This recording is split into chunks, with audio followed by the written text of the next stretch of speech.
আজকে আপনাদেরকে জানাবো মহানবী সাল্লাল্লাহু আলাইহি ওয়াসাল্লামের কিছু মুজিজা সম্পর্কে। প্রখ্যাত হাদিসটি তিরমিজি শরীফ থেকে নেওয়া হয়েছে। একদিন এক ইহুদি মহিলা ইসলাম ধর্মের প্রতি অনুপ্রাণিত হয়ে ঈমান গ্রহণ করে নিল। তার একটি প্রাপ্তবয়স্কা কন্যা সন্তান ছিল। একদিন মেয়েটি আকস্মিকভাবে মারা গেল। অন্যান্য ইহুদিরা ভৎসনা দিতে শুরু করলো যে মুসলমান হবার কারণেই তোমার মেয়ে মারা গিয়েছে। ইহুদিদের এইসব বাজে কথা শুনে স্বামী স্ত্রী দুজনেই কাঁদতে শুরু করে দিলেন। বিরহ সহ্য করতে না পেরে এক পর্যায়ে দুইজনেই আল্লাহ নবী সাল্লাল্লাহু আলাইহি ওয়াসাল্লামের দরবারে হাজির হয়ে আরজ করল, ইয়া রাসূলুল্লাহ, সবেমাত্র আমরা ঈমান গ্রহণ করে মুসলমান হয়েছি। কিছুদিন যেতে না যেতেই আমাদের একমাত্র যুবতী কন্যা মারা গিয়েছে। আমরা তাকে ইসলামী তরিকায় দাফনও করেছি।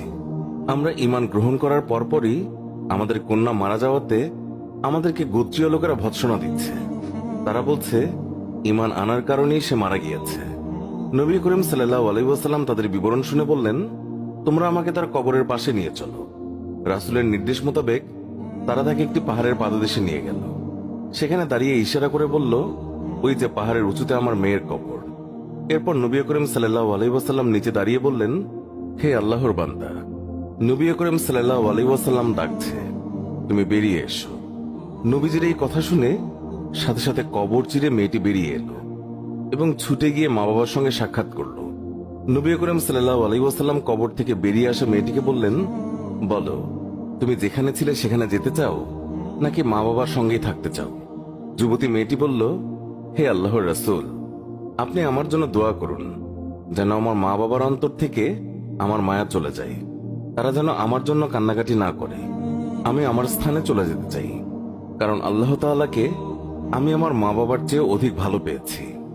হে আল্লাহ, আপনি আমাদের সবার গুনাহ ক্ষমা করে দিন, আমিন। কবর হলো আখিরাতের প্রথম ঘাঁটি।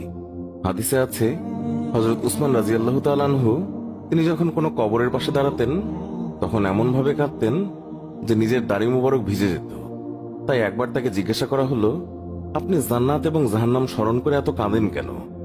যতটুকু কাঁদেন কবর দেখে, এর কারণ কি? তিনি বললেন, রাসূলুল্লাহ সাল্লাল্লাহু আলাইহি ওয়াসাল্লাম বলেছেন, কবর হচ্ছে আখিরাতের প্রথম ঘাঁটি।